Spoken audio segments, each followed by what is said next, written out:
Well, let's stick on this vitamin D piece and talk about supplementation because that's controversial. A lot of people in our world would say that's one of the primary supplements we Right. should be taking, or at least measuring for, and then taking if needed. You've just given a reason there why we wouldn't want to do that. But talk more about vitamin D in a general sense. Are we overshooting the numbers by supplementing, pushing it too far? Is there ever a need to supplement? Let's go a bit deeper here. Sure. I think it's great. It's a great area of dialogue and discussion. Um, I think the world suffers from what I call dementia because they don't understand vitamin D metabolism. Uh, one of my students is a uh, dentist in Manhattan, and one of his good friends is a functional doctor, a very high profile. I'm not going to mention his name, but he's a very high profile functional doctor in Manhattan. And my student said, "Would you be willing to talk to this guy?" I said, "Sure, I'll be honored." And so the day came, he calls. He said, "Morley, I'm really impressed with your research. I think you make some really compelling arguments." He said, "But I think you're completely wrong about vitamin D." I said, "Great. Now we have something to talk about." And I asked him one simple question. I said, "So how do you measure the active D in your patients?" He said, "The what?" I said, "Well, there's a 25 hydroxy form of D, which is storage, and there's a 125 hydroxy dihydroxy vitamin D." Oh, I said, "And they need to be in a relationship with each other." They do? And I said, "Well, yeah, according to Kenny Merlier, who's a famous endocrinologist in the Netherlands, there should be the numbers for um, active D should be twice those of storage D." Oh, I didn't know that. And then we talked a little bit more. And then the conversation came to a close. And he said, "Well, would you do me a favor?" I said, "Sure. What can I do?" He said, "Could you capture what we talked about so I can teach my colleagues?" I said, "Sure. I'd be honored to do that." So I think there is a gross misunderstanding about vitamin D and what it does. Um, the I think it's Key Diet at Vanderbilt University has done some really compelling research on vitamin D and how magnesium dependent it is. He's done some wonderful studies on that. So I think that would be a good thing for people to know that there's a relationship there. And the part that I think people are not aware of, a couple parts, but one is that many, if not most, of the studies that talk about vitamin D faster than a speeding bullet, more powerful than a locomotive, and all these attributes are based on correlation, not on causation. Correlational studies they're intriguing, but they're not compelling. And what's very interesting is to go back in time. Again, one of the most important things I was taught. I spent a day with Michael Greenberg, who's a famous consultant for the natural food industry. And people are always asking him, "Michael, what's new? What's new?" And he said, "Morley, I've learned to ask what's enduring." And it was that conference, that day of work together, that got me to discover the great oxygen plant. But what I also have done is really tried to study what was the early research focusing on. Back in the 1910s and 1920s, they were doing some amazing research on what? Retinol. What were they doing with the vitamin D fraction? Throwing it in the trash. So that's a good thing to know. And they actually reference that there's no value to this vitamin D. And now we're supposed to believe 100 years later that it's the sine qua non of our body. It's why we're here. Like, well, let's go back to that oxygen event. Vitamin A came on the planet 700 million years before vitamin D. That's a good thing to know. Again, I don't know how they know this, but I'll accept that they know what they're talking about. I'm putting my faith in the education and the integrity of these astrobiologists. And what is vitamin A? It is a light sensor. Light. the photons. We're going to do something with that. And that's what vitamin A does. It's incredibly sensitive to light. What's vitamin D? It's a light filter. It blocks light. And yet it's been billed as the sunshine vitamin. Wink, wink, get it? And so it's all the universe of the truth. And so vitamin A is, in fact, the critical light sensor. And vitamin D is a light filter. And so when you look at, and it was actually Weston A. Price who figured this out, that the sunlight during the winter has more blue light, and sunlight during the summer has more red light. The frequency of red light relates to copper. The frequency of blue light relates to iron. That's intriguing. And so we are designed as a species to make hay while the sun shines. Let's make a lot of vitamin D during the summer months. And guess what? Our liver stores it, and it's good for 6 months. And this idea that because it's winter months and the vitamin D level is lower and we're going to get more sick, no. I originate from Baltimore, and my nickname is Baltimorley. My older son coined that when he was hanging out with his lacrosse buddies at Cornell. They thought that was a funny name, but it stuck. And I worship at the altar of Hopkins. There's some pretty smart people there. I mean, they're not pristine, but they know what they're doing. And Muhammad Amer in 2014 did a very important all-cause mortality study. Again, 2014, I know, you don't understand COVID, and it's like, we'll get there. So 2014, all-cause mortality, there was no clinical value above 21 for storage D. This idea that you should crank it out to 100 and then you don't have to worry about getting sick is absolute poppycock. And the other part of it is, as it relates to the immune system, vitamin D suppresses the immune system. Vitamin A downregulates. There's a difference between suppression and downregulation. Suppression is if someone is trying to sleep, you suppress it by putting a pillow over their head. Downregulation is you sing a lullaby. There's a very different level of interaction between a pillow and a lullaby. And so vitamin D is the pillow, and lullaby is vitamin A. And I think people have been trained, like circus bears, to believe that D is where it's at. That's all we need. And in a world that has no regard nor respect for copper, it makes sense. Copper is only bioavailable because of retinol. Why? Because the vitamin A becomes what are called retinoids.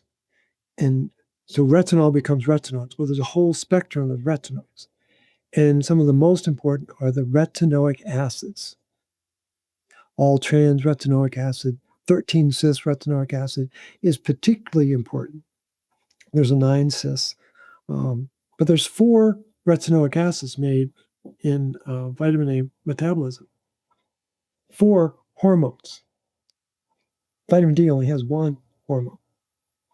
And so the reason why the 13-cis retinoic acid is so important is that it activates the enzymes ATP7A and ATP7B. 7A is called the Menkes protein. 7B is called the Wilson's protein. But vitamin A, that 13-cis retinoic acid, activates those enzymes to load copper into the copper enzymes. They can't work without copper. You're supposed to have 8 copper atoms in ceruloplasmin. The really avant-garde would say, well, it can work with as few as 5. What kind of car do you drive, Jesse? I have a van. How many cylinders is it? I think 4. I'm not a big car guy, but And maybe at some point in your life you drove a car that was a V8. And if 3 cylinders went out, it would drive very differently than if it was a V8. And that's what they've done. They've changed the V8 ceruloplasmin to a V5, and it's lost some of its punch. But there are hundreds of enzymes that are copper dependent. They'll tell you it's only 9, but then you'll start to dig and dig and dig and find out, wow, there's a lot of enzymes that no one likes to talk about. And they don't work unless ATP7A is fired up and doing its job. And there's all sorts of environmental and food chemicals that block that mechanism. What a surprise. What a coincidence. And so we live in this world of make-believe that doesn't know about copper, thinks that retinol is toxic. So we have copper toxicity and vitamin A toxicity. Wink, wink, don't you know? And we're supposed to be drowning ourselves in vitamin D. Well, I did a webinar a number of years ago, actually during 2020, 90-minute webinar, where I introduced people to 13 studies that documented that vitamin D is not your friend. It increases the storage of iron in the tissue. It lowers ATP production. In fact, there's a smoke alarm in our cellular structure called hypoxia-inducible factor. It's a very important mechanism. It affects over 2,000 genes. When hypoxia-inducible factor fires off, the whole infrastructure of the cell changes. And this was in 87, a team of scientists in Israel discovered that, vitamin D seems to put black tape over the smoke alarm. So we've lost this natural primal, this hypoxia-inducible factor goes back to the beginning of time. And we're losing this sensation of, I got a problem. I've got hypoxia. And most of the hypoxia in our body is functional hypoxia. And if you want to do a fun Google/AI search, just put in the search engine, what are the 5 mechanisms of copper deficiency that affect functional hypoxia? And it'll just churn out very compelling breakdowns in the cellular signaling, cellular energy production, iron accumulation, things like that. And nobody knows this. Why? Because copper and retinol have been pushed off the landscape. We're not supposed to know about that. And when did this really come to a head? At least from my perspective, I'm here in Chapel Hill, home of gain-of-function research, going back to the 1980s. And what were people told to do during that momentous period? They were told to take high-dose ascorbic acid, high-dose vitamin D, high-dose zinc, right? That's the perfect triad to kill copper in the human body. And so I renamed COVID in April of 2020. COV stands for Copper's Vanished. ID stands for Iron's Dysregulated. Again, back to the research of 1928. Suppressed copper, iron rises in the liver. And what was the big bad then during that period? Cytokine storms. What fuels cytokine storms? Ferritin coming out of the tissue into the bloodstream. And so the average practitioner wouldn't know that because most of those practitioners have an MD degree. What does the MD stand for? Mineral denialist. And they've not been trained to understand the elegance and importance of minerals to not just run the body, run the immune and the metabolic pathways that run the body. And so they're missing this cornerstone of physiology. And they're not taught physiology the way I think they should be taught.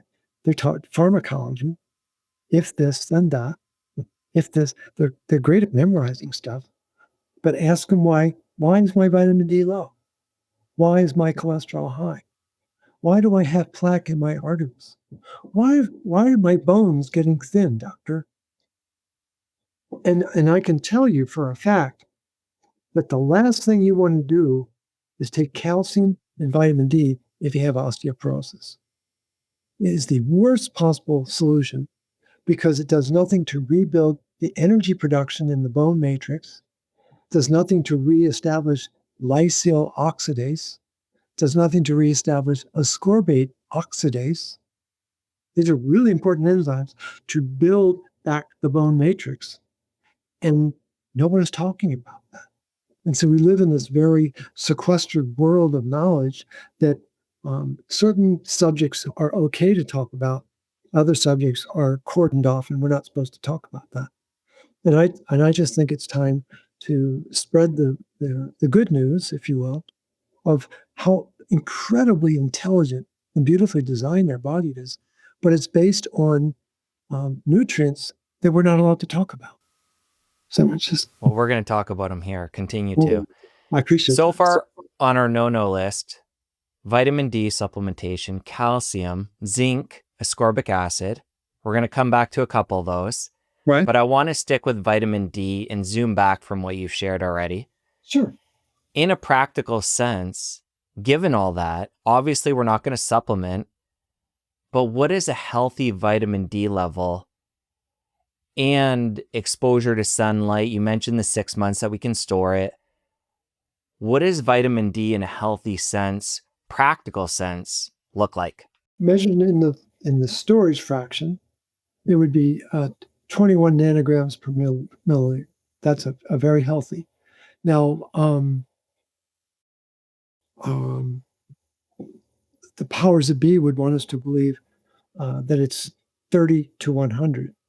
30 is considered low and deficient. 100 is considered optimal. But again, back to the research of Muhammad M and others, 20 is more than enough. If you're at all worried about your vitamin D, go outside. Just go outside. And you don't need to be stark naked. You don't need to be on the equator. You need to have exposure to your eyes. That's where it's actually triggered.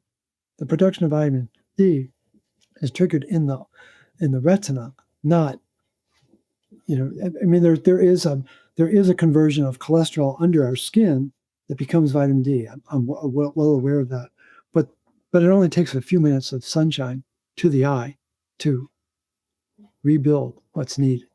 And so there's so much hysteria about how much time we need to be in the sun. And again, at the very least, if I were king for a day, I would ask that we marry up these nutrients that relate to each other. Calcium and magnesium, they have a fascinating relationship together. Sodium and potassium, fascinating relationship together. Copper and iron, not copper and zinc. That's the foolish thinking of Carl Pfeiffer back in the 60s. But copper and iron, the great scientists, Warburg, LVM, Schultz, these mega names that people have never heard of. They might have heard of Warburg, but Krebs. I mean, they were all studying copper and iron. Why? Because they were fascinated by making energy. Zinc has nothing to do with making energy. But then vitamin A and vitamin D, they need to be married up. What is the relationship between these two nutrients? And I would bar people from talking about one without talking about the other. That's where we've gotten into a lot of problems scientifically and clinically, is cordoning off and say, well, let's just talk about iron. No, let's just talk about vitamin D. And the body doesn't work that way. And we can't have a completely integrated model that would overwhelm our cranium. But the point is, these nutrients are incredibly interdependent. And we've lost that elegance in our dialogue. And I think that's where the real mistake is made. The active portion of D should be about 45. When it rises above 45, what the body is doing is it's creating antimicrobial peptides. And there's wonderful research about that outside of the kidney, macrophages have this ability to make active vitamin D. Really cool. That's you're talking about intelligent design. And so why would the body, that's a backup plan, It's a very powerful backup plan. But the acute microbial peptides, or excuse me, antimicrobial peptides, are seeking to suppress the pathogens that are rising in this body. And that's the safety valve, if you will, to protect our immune system. And so when I first came on the scene on Facebook, and I started pushing back on vitamin D, you can imagine the blowback. It was pretty intense. And then we instituted a policy it took about a year to institute it, but it's still to this day is part of the framework. You cannot talk about storage D without talking about active D. And people, I was so insistent at the beginning, you had to post your active and storage D before you could talk about vitamin D, just to drive into the cranium the fact that there are multiple factors. And some of the research that I was most grateful for was Jim Stevenson Jr. I don't know whether you've ever talked with him, but he's actually an industrial engineer whose wife almost died from a vitamin D overdose. And so he set it upon himself to become an expert in vitamin D metabolism. Really smart guy. And we have this belief that all storage D is going to become active D, right? That's what you would assume. It's 20 different metabolites that can be made from storage D. And it depends on what's going on inside the body. And so there's a lot more diversity to our metabolism than we give credit for. And it really depends on what the body thinks it needs in relation to the level of energy production, the level of oxidative stress, the level of hormonal imbalance, and what have you. And it's important for us to move beyond this very pedestrian first grade concept of all storage D is going to become active D. It doesn't work that way. And so I think that the world has been programmed to fixate on one nutrient at the exclusion of its partner, which is vitamin A. And I think that Ansel Keys played a critical role in that when Eisenhower had his heart attack in September of 55, he seized on that. Let's get rid of the cholesterol. And when you get rid of cholesterol in the diet, you're going to get rid of retinol because you're getting rid of fat. And the reason why that could be problematic is you can't absorb copper unless you have fat in your diet. And you can't metabolize fat unless you have copper in your body. And so, again, this is not my opinion. You talk to Dr. Lutsenko at Hopkins and talk to Chris Chang at Berkeley. And they'll tell you emphatically, you can't metabolize fat without copper. And so these are these megastars in the world of copper research that nobody knows about. But they're pumping out compelling research to blunt the belief system that's being run by conventional medicine. If you enjoyed that clip, you're going to want to head over here and catch the full episode. I'll see you over there. The practical basis of the protocol is to get people to realize that it's a three-ring circus that runs life on planet Earth: copper, iron, and oxygen. And if they don't play well together, you're going to have oxidative stress.